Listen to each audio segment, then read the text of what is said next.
What's up, guys? We're back with a full slate of MLB action here on Saturday, August 3rd. Friday was a pretty good one, guys. It was close to being an epic night. Unfortunately, we did see the Yankees minus 1.5. That they could not come up with much in that loss, but we had the Royals plus 105. They took it home for a 9-2 win. We had 14 hits for the Royals. Skubal really struggled out there for the Tigers. The Baltimore-Cleveland over was a win as well. We saw an 8-4 win there for the Cleveland Guardians, so definitely put that one on the board. Another win there. Boston minus 120. That was an 11-6 win for the Red Sox. They had 16 hits and 3 home runs in that game, so a dominant performance for them. We had Minnesota minus 1.5. That was a 10-2 win. They scored 6 runs in the 8th inning. Great start there from Joe Ryan, so we'll definitely take the win there from the Twins, beating up on the hapless White Sox. We did take a loss to end the day, guys. We had Colorado, San Diego over 7.5. We saw 7 runs scored there through 7 innings. We saw no runs there in the 8th or 9th inning, so kind of disappointing to lose that one, but a 4-2 day, we'll take that one. Let's get back to work and find some value on this full Saturday slate. Before we jump into the games, hit that like button, guys. It only takes 1 second and really helps the channel. If you like these videos, go ahead and subscribe. It's free and can notify you about new videos or anytime we go live. Our videos are sponsored by StumpTheSpread.com. Click the link in the description to go over there and join our free email list and check out our top confidence plays on all the major sports. Comment below with any bets you're looking at today, and we will give you our best advice on all of them. We are committed to responding to every single comment every day, so let us know anything you want to say about my picks, these videos, or anything you see here. As always, our favorite picks will be in the pinned comment down below. Now let's get into our first game of the day. We've got the Toronto Blue Jays going on the road to take on the New York Yankees. The Blue Jays come into this game fresh off of a shocking win there in Game 1 of this series. They won 8-5 there against the Yankees at Yankee Stadium. Has to feel pretty good for them. They have not been having a great time this season, though, guys. 51-59 on the year. They're hitting the ball to Jose Barrios in this game. He's 9-8 this season with a 3.93 ERA. He is coming off of a very good start against the Rangers, guys. 7 innings, 6 hits, only a single earned run allowed. He hasn't looked that great over his last, I would say, 4 starts at least. So yeah, have some question marks about him in this game. The last time he faced the Yankees this season was back on June 27th. 7 innings, 2 hits, 2 earned runs allowed in a game we actually saw the Blue Jays win. That one also 9-2. So yeah, good stuff from him in that matchup. Obviously, the bullpen for the Blue Jays, not one that we're super impressed with, guys. Second to last in the majors with a 5.09 bullpen ERA. That is pretty problematic. One of the big reasons this team has not had a great time this season. The offense maybe hitting the ball a little bit better lately. I mean, obviously coming off a game where they scored 8 is great. They've scored 8, 4, 2, 8, and 5 runs respectively over their last few. Vladimir Guerrero Jr. hitting the ball well right now. They are still only 25th in the majors in runs scored and 20th in the majors in slugging percentage, though. So not really an offense that I'm super excited about in this spot. They're taking on the Yankees in this game, who obviously have to be a little bit upset to have their winning streak snapped there. They're 65-46 on the season, handing the ball in this game to Carlos Rodon, who comes into this one fresh off of a good outing there at Boston, guys. 6 1/3 innings, 5 hits, 2 earned runs allowed. His last 3 starts have all been very, very reasonable, making me think that he's probably out of that, pretty prolonged slump that he was in there for a while after getting off to an amazing start to his season. We're a little bit concerned. The last time he faced Toronto was back on the 27th of June. He went 5 innings, gave up 10 hits and 8 earned runs. It was right in the middle of that, pretty, well, maybe not the middle. Maybe the middle's incorrect, actually. Maybe at the end there of that slump that he was going through. So we'll see what we get out of him in this game. He did have a mediocre start against Toronto back in April as well. So maybe this is a problematic spot for him. I'm a little bit worried. Also, maybe a little bit worried even about that Yankees bullpen. They're still like 6th in the majors or something like that with a 3.60 bullpen ERA. So that's clearly not terrible, but also, not exactly a bullpen that I'm super pumped about. The Yankees bats have come back alive, guys. 5, 6, 7, 14, 8, and 11 runs respectively over their last several games. We saw Judge hit his 40th home run. Absolutely crazy stuff from Judge once again this season. The dude's batting .318 with 40 home runs. Like, bonkers stuff. They're 1st in the majors in runs scored, 11th in the majors in batting average, and 3rd in the majors in slugging percentage. Like, just absolutely crazy stuff. Looking at the numbers for this game, guys, we've got the Toronto Blue Jays at plus 158. We've got the Yankees at minus 174. We've got over-under showing out there of 9 or 8.5. So it's kind of interesting to see both numbers available for this game. Toronto 24-31 on the road, not a great road team. The Yankees are 27-23 at home. So honestly, not as dominant as at home as you would think for a team like this. We also see both of these squads showing trends towards the over. Toronto is 28, 25, and 2 to the over on the road. The Yankees are 27, 22, and 1 to the over at home. Guys, with these two starters out there, I honestly think this is a spot to lean towards the Blue Jays plus 158 or that over 8.5. I'm not too sold on the Blue Jays plus 158 necessarily. I think there's a chance the Yankees bats, bounce back, and maybe Rodon has an okay start against a team that he struggled against, generally speaking, this season, but I think we'll see plenty of offense in this game. Over 8.5, definitely might lean in this one. Next on the docket, guys, we've got the St. Louis Cardinals going on the road to take on the Chicago Cubs. The Cardinals come into this game fresh off of another loss, guys. They did not get what they were hoping for from Fede out there on the mound in his first start in a Cardinals uniform. They've now lost 2 in a row to the Cubs. They're handing the ball to Kyle Gibson, hoping he can right the ship. He's 7-4 this season with a 3.97 ERA. He's coming off of a decent start, we'll say, against the Washington Nationals, guys. 5 innings, 6 hits, 2 earned runs allowed in a game the Cardinals eventually lost 14-3. So yeah, that one wasn't exactly his fault. Each of his last 2 starts have been pretty good. The last time he went up against the Cubs, though, was back on July 13th, so not that long ago. 4 innings, 10 hits, 4 earned runs allowed. Not a very good start. So we've got some questions here about Kyle Gibson. I mean, he did have a great outing back in June against the Cubs, so maybe he can bounce back here. We'll have to see. We're also getting pretty concerned about a Cardinals bullpen that's been really unable to hold things together. A 3.64 bullpen ERA is fine, but yeah, not a bullpen that I trust a whole bunch at this exact moment. So worried about that for sure. Also a little bit worried about these bats. I mean, they've combined to score 7 runs over the first 2 games of this series at Wrigley Field. So that's not a disaster necessarily, but we need to see a little bit better stuff from this offense that, was trending in a very positive direction there for a while. Seems like they've hit a little bit of a bump in a road here. They're going up against the Chicago Cubs, who come into this game winners of 3 in a row now at 54 and 58 on the year. They've still got a lot of work to do, but there's still time left this season. They're handing the ball in this game to Jameson Taillon, who's 7-6 on the year with a 3.35 ERA. His last start was against Cincinnati Reds, guys, and he did not have a good time. It was at the Great American Ballpark. He gave up 2 home runs, 6 earned runs total over only 4 1/3 innings. Just not a very good outing. The last time he faced the Cardinals was back on the 14th at Busch Stadium. The Cubs won that game 8-3. He went 5 2/3 innings, gave up 7 hits and 3 earned runs. So not really a dominant start there either. A bit concerned about what we're seeing from Taillon just at the moment. I'm sure he'll probably get back on track. We'll kind of have to wait and see, though. He had a start against the Cardinals back on June 16th. He gave up 7 hits over 6 innings in that game. He was good. I mean, only giving up 2 earned runs, but yeah, a little bit of a concern here for him going up against the Cardinals. He tends to give up quite a few hits against this team that's just getting more and more familiar going up against him. So we'll see what we get from him. Also see what we get from that Cubs bullpen. They're trending in the right direction, a 3.68 bullpen ERA. Nothing wrong with that. Clearly in the top half of the majors there. Generally speaking about the Cubs bats, they're hitting the ball better over their last 3 games, 6, 5, and 13 runs respectively. Getting Bellinger back has been great. He's been hitting the ball very well since coming back off the IL. This team is 18th in the majors in on-base percentage and 17th in the majors in runs scored, but their batting average and slugging percentage numbers leave a lot to be desired, and I'm not really looking at this as a plus level offense, but looking at the numbers for this game, we see the Cardinals at plus 105, we see the Cubs at minus 118. We've got an over-under of only 7.5 in this game. The Cardinals are 27 and 29 on the road. Chicago is 29 and 25 at home, so a decent team at home. We see both teams showing trends towards the under for this game, but guys, generally speaking, I'm not interested in the under despite these trends. I think this could definitely be an over game between 2 pitchers who have struggled against this given opponent. In terms of the side in this game, the Cardinals plus 105, I'm not really sure if I like that. The Cubs minus 118 to win their 3rd straight game against the Cardinals, not in love with that either. I think the value in this game is that over 7.5, guys. I mean, we're looking at a day game in this one too, so yeah, I'm looking at the over as the value in this spot. Next up, guys, we got the Milwaukee Brewers going on the road to take on the Washington Nationals. The Brewers come into this game fresh off of a win in Game 1 of this series. They won 8-3, so pretty comfortable there. They're 62 and 47 on the year, handing the ball to Aaron Savale in this one, hoping he can get back on track. I mean, his last start, I guess, was decent. It was against the Marlins, and he gave up 7 hits over 5 1/3 innings, but only 2 earned runs, so I guess that's fine. It was a game we saw Milwaukee lose 7-3, so that's not great, and generally speaking, he hasn't looked amazing since they acquired him. I mean, he's had 1 really good start out of 4 starts, and he hasn't faced a ton of super tough teams. So, I mean, I guess he's an upgrade for them. Not a team that's had great starting pitching this season. Their bullpen, on the other hand, though, has been very reasonable, guys. 3rd in the majors with a 3.29 bullpen ERA. Nothing wrong with that. They've also been a good offensive team this season, although clearly losing Yelich has hurt them quite a bit. They're still 11th in the majors in runs scored, 7th in the majors in batting average, but those are some numbers that have been trending down. We saw Contreras hit a bomb of a home run in his last game, but over the last several games, he's been slumping a little bit, so we'll see what we get from this Milwaukee Brewers offense here in their game 2 against the Nationals.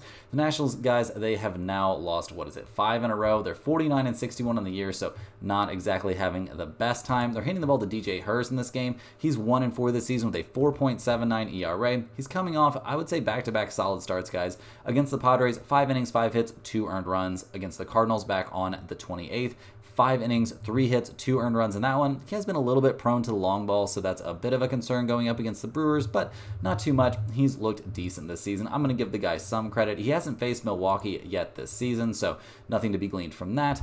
Generally speaking, the Washington bullpen has not been amazing. They had their moments this season, don't get me wrong, but they're down to 22nd in the majors with a 4.29 bullpen ERA. That's not exactly a great number, and the offense has not been looking good, guys. They've scored 3, 4, 0, 8, and 3 runs respectively over their last several games. 17th in the majors in runs scored, 17th in the majors also in batting average. Those are numbers that are trending down, guys. They're 26th in the majors in slugging percentage, so not a lot of pop there. Looking at the numbers for this game, we've got the Brewers at -130, the Nationals at +116. We've got an over-under of 9 in this game. Milwaukee is a decent road team, guys. 30-26 on the road. Washington is only 23-27 at home. Not a lot of trends really to look at for the over-under in this game. And with an over-under of 9, that seems like a pretty big number, so I'd maybe lean slightly towards the under. But yeah, guys, really not interested in the over-under. I think this is a decent spot for Milwaukee, -130. I think we'll see decent stuff from Savale, who had a good start against this Washington team back on the 29th. He was wearing a different jersey. That was kind of a while ago, but 5 2/3 innings and only 2 earned runs allowed. That's not awful, so we'll give him a little bit of credit there, leaning towards the Brewers in this game. Moving right along here, guys, we've got the Kansas City Royals going on the road to take on the Detroit Tigers. The Royals came through for us yesterday, winning 9-2 in Game 2 of this series. They've now won 5 in a row to get to 62-49 on the year. They're handing the ball in this game to newly acquired Michael Lorenzen. He's 5-6 this season with a 3.81 ERA. He in his last start, guys, for the Rangers, he didn't look great at Toronto, but with a trade looming over you and all kinds of stuff going on, it can be a little bit rough. Oh yeah, that wasn't even a start, actually. That was a bullpen appearance. So we'll see what the Royals get out of him in this one. I'm expecting something of a turnaround for him here, getting to pitch for a good team that has an actual chance to, do some cool things this season. The Royals bullpen in general has not been amazing. A 4.26 bullpen ERA leaves a lot to desired for a bullpen that had some very bright moments at times this season. So we'll see what we get out of them. The offense has been killing it lately, guys. 9, 7, 10, 4, and 8 runs respectively over this winning streak. Bobby Witt Jr. is still looking like a potential MVP candidate. We saw, just lots of good stuff. Salvador Perez hit a home run and a double in their last game. They're swinging some pretty hot bats coming into this game. They're 8th in the majors in runs scored. They're batting .252 as a team. They're 11th in the majors in slugging percentage. Just a lot of good stuff adding up right here for the Royals. And they're taking on the Detroit Tigers, who come into this game losers of 5 in a row. After being sellers at the trade deadline, not really too shocked to see this team happen upon some rough times, especially with Riley Green still out. That has been very much not helpful, and really, obviously, no reason for a team that's kind of tanking it out to be rushing him back. Like I said, guys, no confirmed starter here for the Tigers. Going to be a little bit rough out there for them. I don't expect any of their season-long pitching numbers to really hold true now that Flaherty is gone. And yeah, just in general, this is not a team that I'm super stoked about, in terms of their pitching staff. I mean, their bullpen, a 4.19 ERA coming out of the pen is not great. And the offense, obviously missing their best hitter right now. They've scored 2, 1, 0, 4, and 0 runs over their last 5 games. That is pretty rough stuff. So looking at the numbers for this one, guys, we got the Royals at -138, the Tigers at +118. We got an over-under of 8.5 in this game. The Royals are only 25-27 on the road, but Detroit is below 500 at home as well. In terms of the side in this game, guys, once again, I'm leaning towards the Royals. I'm a little bit concerned with Lorenzen out there on the mound, but with no confirmed starter for the Tigers right now, it's looking like probably a combined bullpen start situation, and the Tigers bullpen, not too good. So definitely leaning towards the Royals, -138. You could also take a look at them -1.5 if you have lots of faith here in good old Lorenzen. But yeah, guys, generally speaking, I'm probably not going to get greedy in this spot. I'm more likely to just take the Royals to win that game straight up.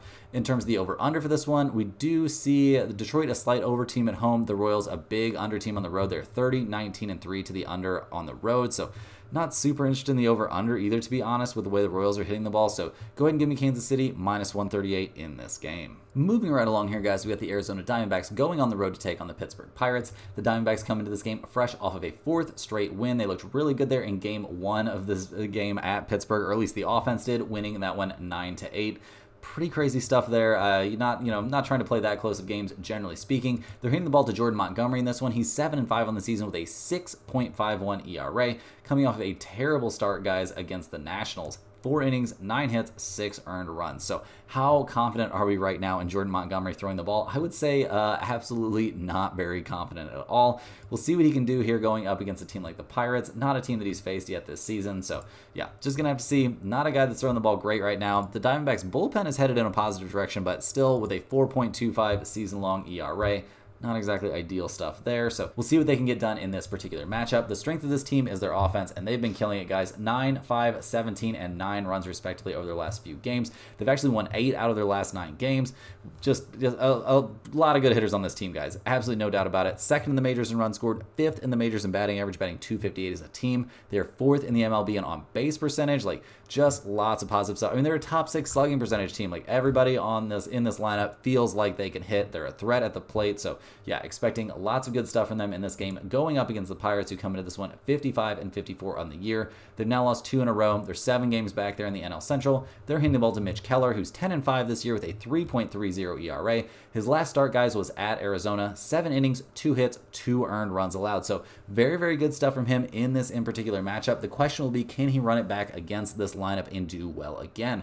I mean, the dude's looked great over his last 4 outings. We've seen the Pirates win all of his last 4 starts, so pretty much expecting good stuff from him in this outing. The Pirates bullpen is a big concern, though, guys. A 4.28 bullpen ERA, not one that you're going to be very happy about. So yeah, major concerns there for the Pirates bullpen, and the offense has struggled. I mean, they did score 8 runs in the last game. It has to be pretty demoralizing to score 8 runs and lose, but 8, 4, 6, 5, and 6 runs respectively over their last several games honestly feels like an offensive onslaught for a team that is 24th in the majors in runs scored and 25th in the majors, batting .232 as a team. They're also one of the worst power teams in the MLB, so definitely have some questions about this offense. So looking at the numbers for this game, not too shocked to see it very close. We've got the Diamondbacks at +102, the Pirates at -115. We've got an over-under of 8.5 in this game. The Diamondbacks are 27-26 on the road. The Pirates are a 500 team at home. We see both teams showing slight trends towards the under in this specific situation.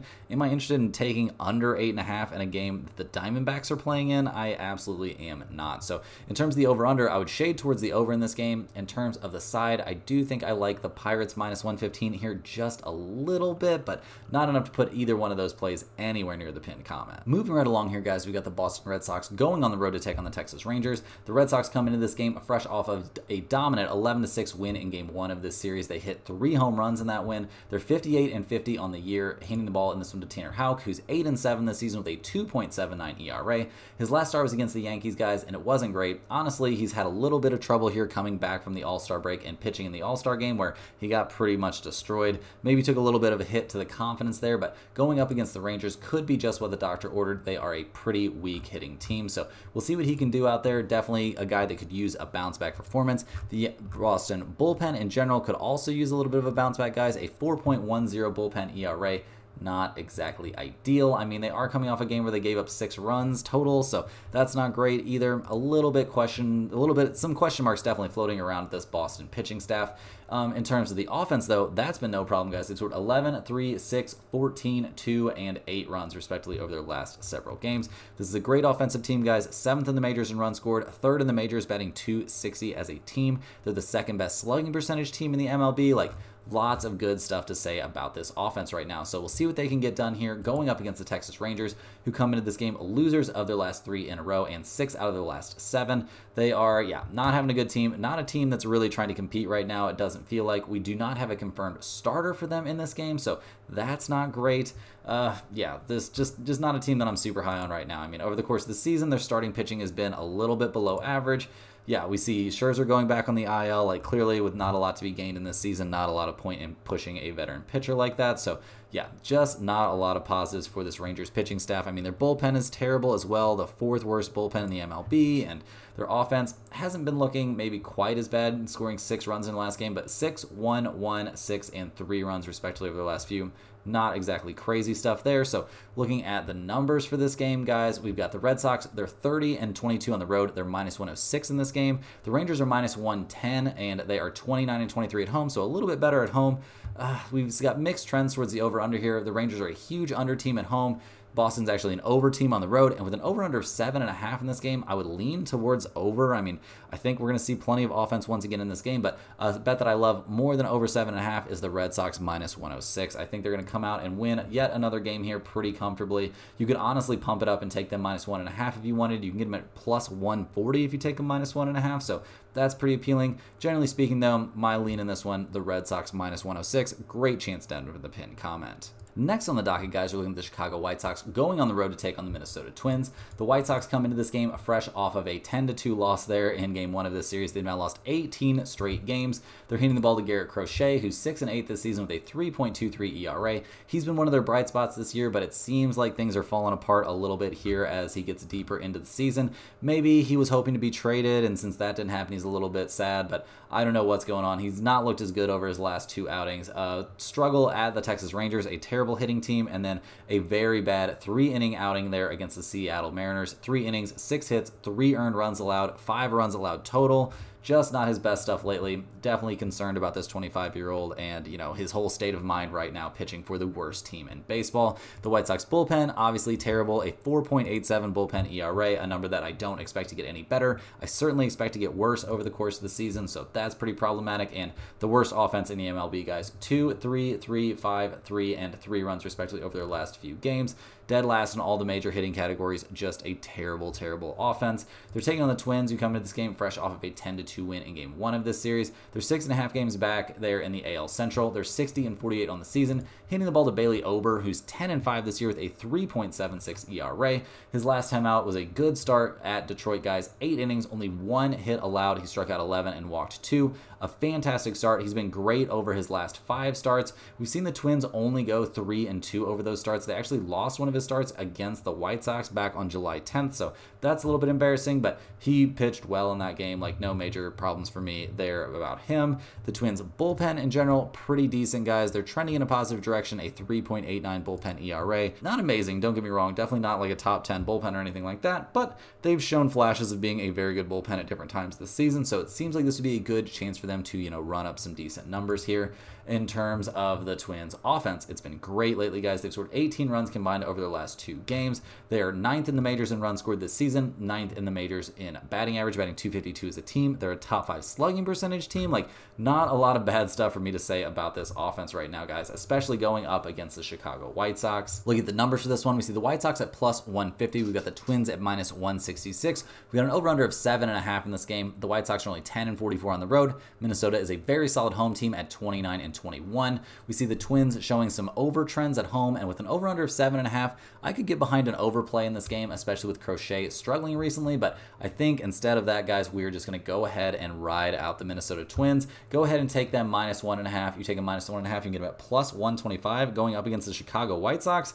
Yeah, guys, go ahead and give me the Twins in this spot. I don't think the odds makers really know what to do with this White Sox team being so bad. So, yeah, give me the Twins in this one. I think they figure things out against Crochet, and if they don't, they could always figure things out against that horrendous bullpen. Moving right along here, guys, we've got the Baltimore Orioles going on the road to take on the Cleveland Guardians. The Orioles come into this game losers of their last 2 in a row and 3 of their last 5 overall. They're 65-46 on the season, hitting the ball in this one to Zach Eflin, who comes into this game 6-7 on the year. His first start for the Orioles coming off of that, that trade. He didn't look amazing against the Blue Jays. 6 innings, 10 hits allowed, 3 earned runs, and a home run allowed. He struck out 7 and walked 0, so it seemed like he kind of had his, better stuff, but yeah, not exactly, firing it past the Toronto Blue Jays is a little bit of a concern. We'll see how he looks here in this start. We'll also see what we get from that Baltimore bullpen that's been a problem recently, guys. A 3.94 bullpen ERA.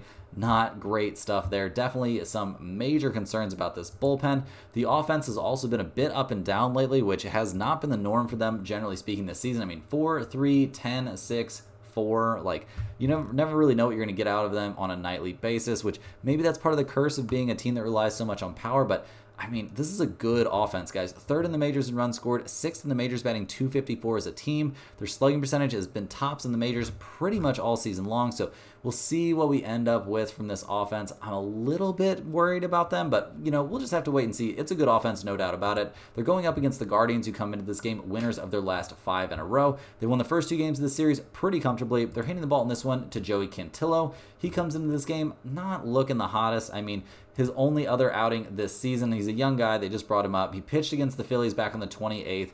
3 1/3 innings, 3 earned runs, and 4 hits allowed. Not his best stuff. So a little bit, well, I don't know. We really don't know if that's his best stuff, to be honest, but not the best starter that we could hope for the Guardians to run out there. Obviously, their bullpen is amazing, guys. If they had, you know, the arms available in the bullpen, just doing a full bullpen start would be fine. A 2.47 ERA coming out of the pen, tops in the majors. They've been the best bullpen in the major leagues all season long. The offense has been sizzling, guys. 8, 10, 5, 8, and 4 runs, respectively, over their last several games. Just lots of good stuff coming out of this offense, guys. I mean, 13th in the majors in runs scored, a number that is trending up. Team batting average is trending up as well. Their on-base percentage is up to .312, which is 13th in the majors. Like, this team is absolutely hitting the ball well right now. So looking at the numbers for this game, we see the Orioles at -130, the Guardians at +114. We've got an over-under of 9 in this game. Baltimore is 31-20 on the road. The Guardians are 34-15 at home. So that's the best home record in the MLB. That's something to definitely take into consideration here. In terms of the over-under for this game, we see some very interesting stuff. We see an over-under number of 9, so it's kind of a bigger number, but Baltimore is 31-17-3 to the over when playing on the road. That's an MLB best mark to the over on the road. And we also see that Cleveland is 27-19-3 to the over at home. That is a very significant trend towards the over for Cleveland as well. Guys, we've got 2 pretty questionable pitchers out there on the mound, especially the Cleveland starter. Baltimore's offense is due for an outburst, and Cleveland's been swinging the bats great. Give me the over in this one. Once again, I think we see plenty of offense in this game. Got to get to 10 runs to get the win in this one, but I think it is certainly a good spot. Next on the docket, guys, we're looking at the San Francisco Giants going on the road to take on the Cincinnati Reds. The Giants come into this game fresh off of another win. They've actually won 6 out of their last 7 games. We just saw Snell throw a no-hitter, so that's pretty cool for the Giants and their fans. They're 55-56 on the year, handing the ball to Kyle Harrison in this game, who's 6-4 this season with a 3.69 ERA. His last time out was a very good start against the Rockies, guys. 6 2/3 innings, 1 hit, 1 earned run. He struck out 11. That's back-to-back great starts against the Rockies. Honestly, 4 out of his last 5 starts have been very, very good. He did have a little bit of trouble against Cleveland back on July 6th, but other than that, the dude's been throwing the ball great. The Giants' bullpen has been another situation, guys. 4.35 bullpen ERA has them 25th in the majors, so that's not ideal. The bats have been okay. I mean, 3, 1, 2, 5, 5, 4, and 11 runs respectively over their last several games.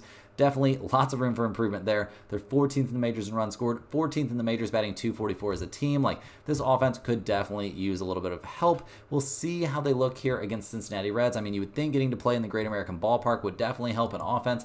The Reds come into this game not having the best time, guys. They've lost 2 in a row now, and 4 out of their last 6 to fall to 52-57 on the year. They're hitting the ball to young Hunter Green in this game. He's 7-4 this season with a 2.97 ERA. He's coming off of yet another fantastic start. He didn't look amazing there in the All-Star game, guys. Don't get me wrong. But since then, back on the 22nd against Atlanta, 7 innings, 2 hits, 7 strikeouts, and no runs allowed. His last time out, back on the 28th at Tampa Bay, 7 innings, 2 hits, no runs allowed, struck out 5 and walked 1, in a game the Reds eventually lost 2-1. So he's doing absolutely every possible thing that could be expected from him right now. The Reds' bullpen has also been pretty good, guys. They're sitting 4th in the majors with a 3.52 bullpen ERA. That is just fantastic stuff. The problem for this team is they can't get any runs across the plate. They're obviously coming off of a game where they just got no hit, so that probably doesn't feel good. They scored 3, 4, 6, 7, and 1 run respectively over their last few games. Just not a team you can trust to get any runs out there, guys. I mean, they're 20th in the majors in batting average, 23rd in the majors in on-base percentage. They're 17th in the majors in slugging percentage with a .394 slugging percentage that has been way worse at other times this season. So I guess we got to give them a little bit of credit there, but yeah, not an offense that I feel like I can trust. And looking at the numbers for this game, guys, we got the Giants at +124, the Reds at -135. We've got over-under showing out there of 8.5 or 9. That seems a bit crazy. The Giants are a bad team on the road, 21-32 on the road. Cincinnati just slightly below 500 at home, but we do see that Cincinnati is 29-23-4 to the under at home. The Giants are an over team on the road, so that's a bit of a concern, but with a number of 9 out there, guys, I think we have to side with the under. I think we've got 2 very good pitchers out there that are likely to have positive outings in this spot. while I'm not in love with that Giants bullpen for all the obvious reasons, they're fully rested after we saw Snell throw that no-hitter, so they'll at least be able to put their best arms out there. Give me under 9 in this one. Next up, guys, we're looking at the Tampa Bay Rays going on the road to take on the Houston Astros. The Rays come into this game losers of 2 in a row. They're 55 and 54 on the season, handing the ball to Zach Littell in this game. He's not my twin. We're not related. I can see why you guys see the resemblance, though. He comes into this game 4-7 on the year with a 4.18 ERA. His last start was fantastic, guys. It was against the Reds, 7 innings, 3 hits, 5 strikeouts, no runs allowed. It was a nice bounce back from a rough start at Yankee Stadium, but I mean, Yankee Stadium, kind of a tough place to pitch for all the obvious reasons. He hasn't taken on the Astros this season. No major surprise there. A big problem for this Tampa Bay Rays team all season long has been that bullpen, guys. They've been trending in a slightly positive direction, but they're still below MLB average with a 4.20 ERA coming out of the bullpen. The offense also hasn't been looking great over the last couple games, guys. 4 runs combined over their last 2 games, not great. 2, 2, 9, 2, and 4 runs respectively over their last several. They're sitting at 27th in the majors in runs scored and 25th in the majors in slugging percentage. Those are not great numbers. Not an offense that I'm very excited about. Probably not an offense that the Astros are very scared of. They come into this game winners of their last 2 in a row. They're 57 and 52 on the year. Handing the ball in this one to Ronel Blanco, who's 9-5 this season with a 2.95 ERA. He's coming off of a couple problematic starts, guys. Not a great start against the Dodgers his last time out. 4 1/3 innings, 3 hits, 4 earned runs allowed. It was a game we saw the Astros eventually win 7-6, so that's fine for the Astros, but not so good for Blanco, who also had a bad start at Seattle back on the 21st. Seattle, not exactly a tough team to pitch against. He did not have a good time against them. We'll see if he can have a bounce back outing in this one. The Astros bullpen, generally speaking, has been headed in a positive direction, but a 3.69 ERA has them outside of the top 10 in the majors. So, you know, not a disaster bullpen, but maybe not one we're going to look at as like a super plus level bullpen. In general, the offense has been the problem for the Astros lately, guys. 3, 5, 2, 3, and 2 runs respectively over their last several games. Just doesn't really make sense. All season long, it's felt like this offense should be better than it is. They're 2nd in the majors in batting average and 10th in the majors in on-base percentage, and they still struggle to score runs. So we'll see what they can do here in this game going up against the Rays and Zach Littell. Looking at the numbers for this game, we see the Rays at plus 135, the Astros at minus 154. We got an over-under of 8 in this game. Tampa Bay is a slightly over 500 team on the road. Houston is 31 and 24 at home, so that's respectable. We've got mixed trends here towards the over-under, and an over-under number of 8. Really not interested in this one. To be honest, I've got very little idea which direction this game is going to go.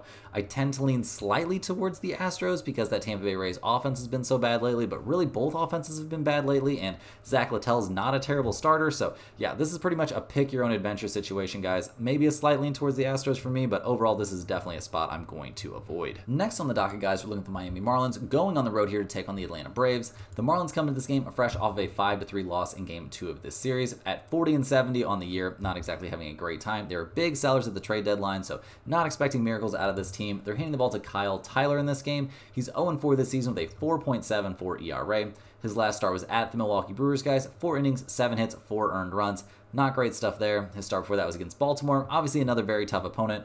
4 2/3 innings, 9 hits, 3 earned runs allowed in that one. Yeah, I mean, just not a guy that I really trust out there at the moment, which no major surprise there. It's got to be a little bit weird pitching for the Miami Marlins at this specific time. In general, the Marlins bullpen hasn't been as bad as you would think. A 3.74 ERA coming out of the pen is, you know, above average in the MLB for sure. But yeah, this offense, not one that I've got a ton of faith in, guys. 3, 2, 6, 3, and 2 runs respectively over their last several games. Obviously getting rid of their best hitter, not a great look there at the trade deadline. 29th in the majors in runs scored, 29th in the majors in on-base percentage. Really the only offense that's worse than this one is the Chicago White Sox. So they're going to see what they can do here against the Atlanta Braves, who come into this game winners of 4 in a row and 6 out of their last 7 overall. They're 60 and 49 on the year. Hitting the ball in this one to Grant Holmes, who comes into this game sporting an ERA of 2.54, looking like this is going to be his second start this season. His first start was a very good one at the Brewers, guys. 5 innings, 3 hits, only a single earned run allowed. The dude has looked pretty good in long relief for the majority of the season. Being part of that Atlanta Braves bullpen is no small task, guys. They've been a great bullpen all year long. A 2.97 ERA coming out of the pen. Absolutely nothing to turn your nose up at there. This team has been very, very good in terms of their pitching, and the offense has come alive a bit lately. I mean, they scored 5, 4, 6, 5, and 3 runs respectively over their last several games. They lean pretty hard on Ozuna to kind of carry the load here, and I mean, he looked good in their last game. Definitely a time going up against the Marlins for him to maybe, you know, use this as a get-right situation. They're 21st in the majors in runs scored, though, so that's not great. They're kind of just a below-average offense. There's no way around that. They looked better there in the early goings, but that was back when Ozuna Ozuna was batting like, what, 380 or something. He had an insane start to the season. So we'll see what this offense can do in this game going up against the Marlins. Looking at the numbers for this game, we've got the Marlins at plus 200. No major shock to see them a big underdog in this one. We've got the Braves at minus 245, which is a huge, huge favorite. We've got an over-under of 9 in this game, and we've got some interesting trends here in terms of the over-under. The Marlins are 30, 22, and 1 to the under when playing on the road. Atlanta is 33, 18, and 1 to the under at home. So, guys, those are big under trends. And with an over-under in this game of 9, I'm a little bit surprised to see it that high, to be honest. I'm expecting very good things from Grant Holmes in this game. Kyle Tyler, while he hasn't been a monster, has not been terrible. And he's been pitching against some very, very tough opponents. So I think we're going to see a bounce back from him. Guys, I'm not that interested in the side in this one. Obviously, I would side with the Braves. Taking the minus 1.5 in this spot may be a little bit tough, but I think under 9 has a lot of value in this game. So yeah, go ahead and give me under 9. Is this going to go in the pinned comment? I don't know if these are really two teams that I can necessarily trust, but I would say it's got a real chance. Next up, guys, we're looking at the Colorado Rockies going on the road to take on the San Diego Padres. The Rockies come into this game fresh off of a win there, a 5-2 win over the Padres in that one. They looked good in that game. We did see Blackmon get hit in the arm and the eye by a weird throw. That was a weird play. Cannot feel good. Don't know if we'll for sure see him out there here in this next game of this series. The Rockies at 40 and 70 on the year, though, obviously not having a great time. They're handing the ball in this game to Tanner Gordon. He comes into this game 0-3 on the season with an 8.80 ERA. So yeah, not having the best time out there, guys. It's going to be his 4th start up in the big leagues, and he has yet to have a good one. Bad start against the Royals, bad start at the Mets, and then a bad start there at the San Francisco Giants. So a young guy, the Rockies are trying to figure out what they've got in him. So far, not looking great for the 26-year-old. In terms of their bullpen, been the worst bullpen in major leagues all season long. 5.53 ERA coming out of the pen, pretty much a laughing stock at this point. The offense has picked things up a little bit lately, and kind of so has the pitching staff. I mean, but the offense scored 5, 5, and 2 runs over their last 3, all of which have been wins. So pretty crazy to see that much success coming from the Rockies, a team that has nothing to play for right now. They're 16th in the majors in runs scored, 15th in the majors in batting average. You kind of expect the Rockies offense to have pretty decent numbers since they get to play half of their games at Coors Field. However, this is not a series at Coors Field, so congrats to them on having a pretty good night there in game 1 of this series. They're going to be taking on the Padres in this one, who come to this game obviously fresh off of that loss. They're 59 and 52 on the year. Still plenty of work to do. They're handing the ball in this game to Martin Perez, who's 2-5 this season with a 5.20 ERA. His last start was against the Cardinals, guys, back on the 24th. 6 innings, 4 hits, 0 runs allowed. It was a big bounce back, and he really needed one after terrible back-to-back starts there, getting shelled by the Phillies and the Brewers. He also had a bad start back in late June against the Atlanta Braves. So, yeah, not a starter that we can really super trust in terms of consistency. I mean, he's an older guy, so you would hope he would be a little bit more consistent, but that really hasn't been the case for him. So we'll see what they get out of him in this game. We'll also see what we get from that Padres bullpen that has been trending in a positive direction, guys. A 4.07 ERA coming out of the pen, while not amazing, is not the nightmare that it was at some other points this season for the Padres. The offense definitely needs to, get back on track after only scoring 2 runs in game 1 of this series. They scored 2, 8, 6, 6, 9, 6, and 3 runs respectively over their last several. This offense, generally speaking, very, very good, guys. 1st in the major leagues in batting average, 10th in the major leagues in runs scored. Not a lot of holes to find really in this offense. We still don't have any sort of clear timeline for the return of Fernando Tatis. That could help this offense a lot if he could come back and be healthy and effective, but yeah, we just don't really know when that's going to happen. So looking at the numbers for this game, guys, we've got the Rockies at plus 166, the Padres at minus 198. We've got an over-under of 8 in this game. The Rockies are only 16 and 41 on the road. They are an over team on the road. They're 32, 23, and 2 to the over on the road. The Padres, 1 game over 500 at home, but they are a big over team at home, 34, 20, and 1 to the over at home. Given the pitchers that we're going to see rain out there for this game, guys, I do think this is an over spot once again. The over did burn us yesterday. We had over 7.5. We saw 7 runs scored in that game. Pretty disappointing stuff there. But yeah, guys, I think over is the play in this game. Will it end up in the pin comment once again? Probably not twice in a row, but yeah, I do think that's reasonable in this game. Next on the docket, guys, we got the LA Dodgers going on the road to take on the Oakland A's. The Dodgers come into this game fresh off of their 3rd straight loss. They've actually lost 5 out of their last 6 overall to fall to 63 and 47 on the year. They're handing the ball to newly acquired Jack Flaherty, hoping that he can right the ship for them. He's 7-5 this season with a 2.95 ERA. His last start was back on the 24th against Cleveland. 6 innings, 3 hits, 1 run allowed, and it wasn't even earned. So very good stuff from Flaherty in that one. He's been throwing the ball great. So pretty much just expecting him to pick up right where he left off. Obviously things can be weird when you get traded and stuff like that, but we'll see how he looks out there. We'll also see how that Dodgers bullpen looks. trending in not the best direction, guys. A 3.64 bullpen ERA, obviously not bad, not terrible, but, you know, a bullpen that we've seen better stuff from over the course of the season. The offense has been a bit of a problem, guys. 5-1, 5-6, 6, and 0 runs over their last several games. Honestly, guys, that doesn't really feel like that much of a problem to me. They're waiting for the return of Freddie Freeman. We don't know for sure when he's going to come back from that kind of tragic situation there with his son, so hopefully he'll return soon, and hopefully everything, you know, in that department can get a little bit straightened out, but we'll just have to see what we get from this offense in this game. Going up against the A's, who come to this one fresh off of a win. This team has been looking decent down the stretch here, guys. It's kind of weird. They're 46-65 on the year, handing the ball to Mitch Spence, who's 7-6 this season with a 4.47 ERA. He's coming off a very good start at the Angels. 6 innings, 3 hits, only a single earned run allowed. So good stuff from him there. I mean, he's gotten a lot of starts against the Angels, so it's probably got to feel, I would guess, good, although he's had success to get out and start against some other opponent. He hasn't faced the Dodgers yet this season, so we'll see what he can do here. He's been decent, but not really looking at him as a plus level starter. The A's bullpen, though, has been nuts, guys. They're up to 5th in the majors with a 3.54 bullpen ERA. That is fantastic, and the offense has been finding something of a groove, too. They've scored 6, 0, 5, 6, 3, and 5 runs, respectively, over their last several games. Their slugging percentage numbers are all the way up to around league average, and sure, they're still batting .231 as a team. You know, like there's some question marks, plenty of them, but there's some positive guys on this roster. I mean, Brent Rooker looking like a monster right now, batting nearly 300 with nearly 30 home runs. Very, very good stuff there. So looking at the numbers for this game, we see the Dodgers at -174, the A's at +160. We've got an over-under of 8 in this game.